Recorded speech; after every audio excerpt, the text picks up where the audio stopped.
You might think investing is stocks flashing on a screen or thousands invested in mentors. That's what I thought too, until I learned this. The highest ROI, return on investment, doesn't come with a receipt. It shows up in your body, in your heart, your network, your legacy. I don't just invest in Bitcoin or my business. I invest in health, relationships, and impact, and enough wealth to stay free long term. In this video, I'm unpacking the real four-part happiness equation my mentor taught me, why experiences, not expenses, build through ROI, and how to design wealth that actually frees you. Before we talk about investing in experiences or making money on the road, I need to give you a framework that changed everything for me, because this is the lens I now use to measure a lot of my ROIs in life. The four-part happiness equation.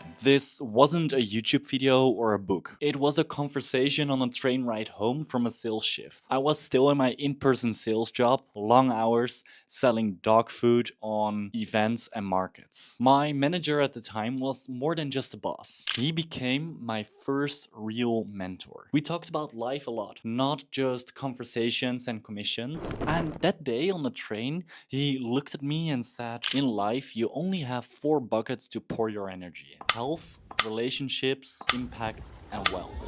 It hit me, but not fully. At the time, I was all in on the hustle, working like crazy, burning out, obsessed with shortcuts, trying to chase the kind of freedom you hear those gurus say or the people on Instagram show you, but without building the foundation. And out of those 4 buckets, health was the one that I was ignoring, and I paid the price for that later. When I finally made it to Bali, living the remote entrepreneur dream, I hit a wall. My body was drained, my sleep was trash, and that's when the equation clicked. Happiness isn't a goal, it's an outcome. You don't chase it, you create conditions for it. And when those 4 buckets are full, that's when life actually starts to feel rich. And I remember the exact moment it all made sense. I was at a Nomad conference in Albufeira, a sunset barbecue with my best friend and business partner next to me. Good food, good people,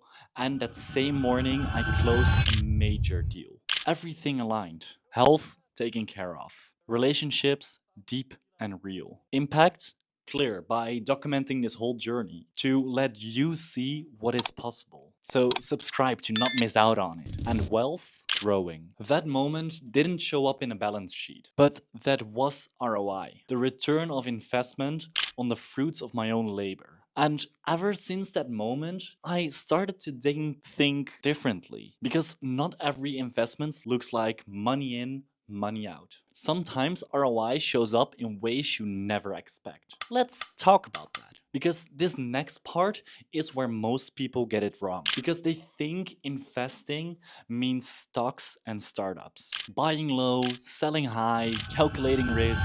But here's what nobody tells you: some of the best returns in life don't look like an investment at all. They might look like a plane ticket, a cold plunge, an overpriced gym membership, or a random conversation that leads to a life-changing opportunity. I've lived it multiple times, like this one. My first Nomad trip to Lisbon. I met a guy just randomly on the street. We exchanged Instagram and just didn't think much of it. Fast forward a few months, I'm in Bali and he messages me. "Yo, I'm here too. You wanna meet up?" We partnered up, and in just a few weeks, we closed 2 of the biggest contracts I ever signed. Deals that paid for way more than just a trip to Bali. That's the kind of ROI no spreadsheet can predict. Or this in Albufeira at the Nomad conference. Sunset barbecue, and that's where I meet Alexander Svetsky, one of the sharper minds in the Bitcoin space. We talked, connected, and since then, the network that I got exposure to and the insights I gained from him, game changing. Again, if I hadn't said yes to that one trip, none of this would have happened.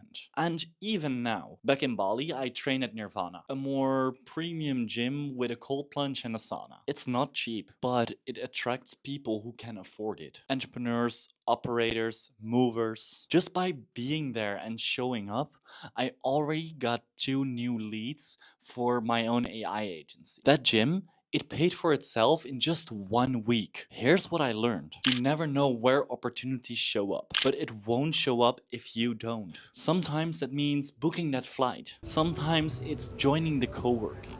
Sometimes it's just saying yes to the invite. It's not about spending blindly. It's about strategic exposure. Put yourself in the right room and trust that ROI doesn't always show up on time. But when it does, it's worth it. But here's the thing. Experiences are powerful, but they don't pay rent by themselves. And if you're not careful, you burn through your freedom trying to chase it. So how do you make this lifestyle sustainable? Let's talk about wealth. Not the flashy kind. The kind that buys you time, optionality, and peace of mind. I used to think wealth was flashy watches, expensive car, cool designer clothing, but now, honestly, I couldn't care less. There's a equation from Alex Ramosi I will never forget. If you want to impress poor people, outspend them. If you want to impress the rich, outwork them. That hit deep. For me today, wealth means freedom. The ability to live the life I want, earn consistently, build long term, and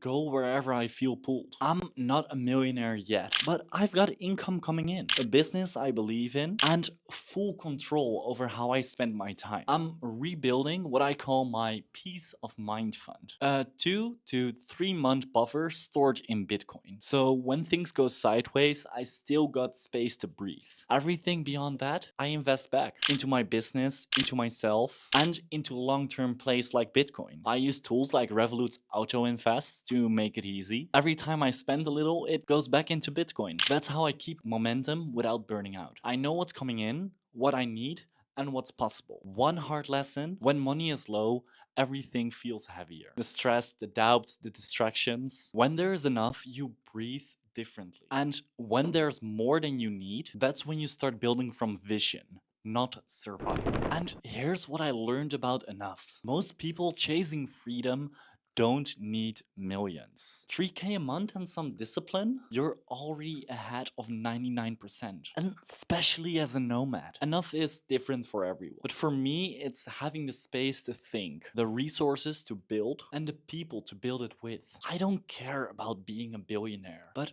I will be a millionaire. I'm 22 now, almost 23. I've got time. And as long as I'm building with people I love in places that I like and enjoying the whole journey, that's wealth. That's freedom. So yeah, I invest in Bitcoin, in my business, in things that grow, but I also invest in conversations, in cold plunges, at showing up at the right time in the right place, even if I don't know why yet. Because some of the biggest ROI moments of life came from the most unexpected moves. And none of that would have happened if I still was stuck chasing someone else's idea of success. So if you're chasing freedom, ask yourself, what are you really investing in? At the end of the day, you only have two currencies in life: time and money. Using money to buy back time, use your time to create wealth. This is the magical equation. If this video was of any value to you, subscribe to follow my journey as a nomad entrepreneur, because there's lots and lots of really cool stuff coming. From being a speaker at a Bitcoin conference, to a video about Koh Phangan, a new video about Bali, you name it. And if you like this video, click here, because I am certain you would love this video. Really, click here. But for now, visionaries, as always, take action, create your story, and I see you in the next one. Ciao!